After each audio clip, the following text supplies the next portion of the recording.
Donc, on va résoudre maintenant la question 2. Il s'agit d'une statistique à deux variables. Donc, d'un tableau, on donne la teneur en carbone, la charge en kilogrammes, la charge de rupture. Et on doit représenter ce tableau comme un nuage de points. On va prendre les coordonnées teneur et charge comme un point et les représenter sur un système orthogonal, système d'axe orthogonal. Pour faire ça, il faut dresser deux axes. Et là, il faut savoir qu'on n'a pas besoin de 0, 0 parce qu'il n'y a pas le point 0, 0 n'est pas donné. Et on n'a pas besoin de avoir des teneurs avant 60. 60, c'est le minimum. Et avoir des ruptures avant 70. 70, c'est le minimum des ruptures en kilogrammes. Donc, ce que je fais, moi, je mets des points pour exprimer que ici, on n'a pas d'unité, on n'a pas de mesure. Dans cette partie-là, je vais mettre une autre couleur, comme ça vous comprenez ce que je suis en train de dire. Dans cette partie-là, il n'y a pas d'unité, et dans celle-là, il n'y a pas d'unité. Donc, je commence à partir de 60 pour la teneur en carbone, et à partir de 70 pour la charge. Et je dois savoir les maximums qu'il y a. Les maximums, c'est 96 pour la charge et 74 pour la rupture. Ayant fait cela, je prends bien sûr 60 qui correspond à 70, 60 qui correspond à 71 par exemple, c'est ce point-là. 60 correspond à 71, et les autres points, pareil. Quand j'aurai terminé les points ils sont jaunes, en orange, j'aurai terminé la première question. Donc, je passe à la deuxième question. Dans la deuxième question, il faut déterminer le coefficient de corrélation et indiquer la nature de la régression. Alors, pour déterminer le coefficient, on a besoin de x bar, y bar. C'est quoi x bar? X bar, c'est la moyenne sur les x qui sont ici, les teneurs en carbone. Donc, pour faire la moyenne, il faut faire 70, comme je l'ai fait ici. 70 plus 60, plus 64, plus 66, plus 62, plus 70, plus 60, qu'on a dans la série. Donc, nombre d'éléments de la série. 1, 2, 3, 4, 5, 6, 7, 8, divisé par 8. On obtient 66 pour les xi. On fait la même chose pour la charge. On obtient 79,625. Si les conditions le permettent, on peut arrondir et dire c'est 80.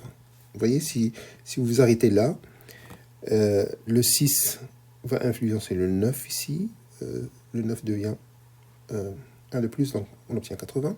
Si on veut calculer à un chiffre après la virgule, il faut s'arrêter à 79,6. Il faut dire que c'est 79,6. Bon.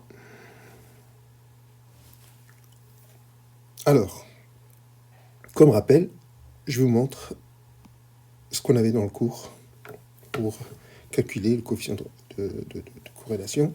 Donc, on aura besoin de x bar, on aura besoin de ces différences et le produit. Donc, on va prendre le tableau, on va le prolonger.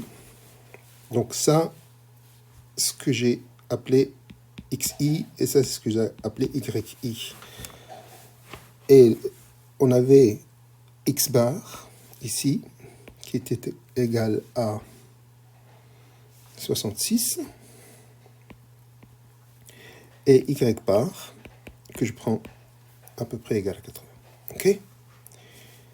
Donc, ceci étant fait, je regarde la formule, et je me rends compte que j'ai besoin de xi moins x bar, et yi moins y bar. Ça, une chose. Après, j'ai besoin de xi, et si je regarde ici, xi moins x bar au carré. Donc, je vais élever une ligne au carré. Et après, yi moins y bar aussi au carré. Et après, il faut calculer parce que si on a tout ça, en plus, il faut calculer les produits. xi moins x bar fois yi moins y bar. Là, il faut faire attention.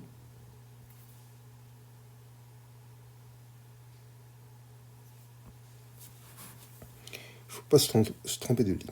Est-ce qu'on a besoin encore d'autre chose? Pour l'instant, non.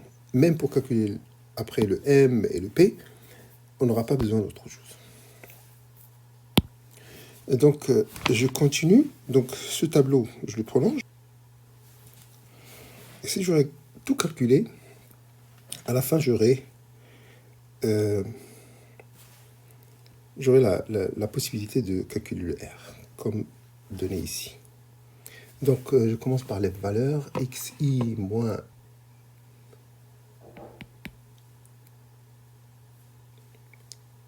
4, 8 et moins 4. Et pour les valeurs de y moins y bar, on a 7. Sur les produits, le produit ici, j'aurai 28. Oui, 4 fois 7, ça fait 28. 54, 12, 0. 0 fois moins 1, c'est 0. 54, 12, j'aurai 16, 36, 4, 0.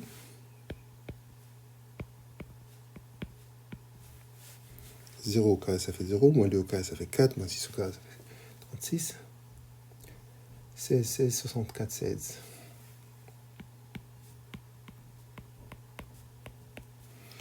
Voilà. Et pour les y, 9. Voilà. J'aurais calculé les parties de la formule dont j'ai besoin pour calculer la corrélation. Mais il faut savoir qu'il s'agit d'une somme. Ici, par exemple. Donc, sur cette ligne-là, je vais faire une somme. La somme sur le produit, c'est 286. Ça serait la somme sur cette ligne. Et sur la ligne des carrés, je dois aussi faire la somme qui serait 168 et après 520. 168 et 520. OK? Je dresse maintenant la formule. Je l'écris ici, comme ça je vois tout. Voilà la formule de corrélation. C'est la somme des xi moins x bar multiplié par yi moins y bar, le tout divisé par la racine carrée de la somme, encore une fois, qui est xi moins x bar au carré, fois la somme des yi moins y bar au carré. OK? Ça serait ce qu'on appelle le R, corrélation. Donc le R, c'est la racine de quoi? De ce produit-là, 168 fois 520. Voilà. Et tout calcul fait, j'aurai 0,984.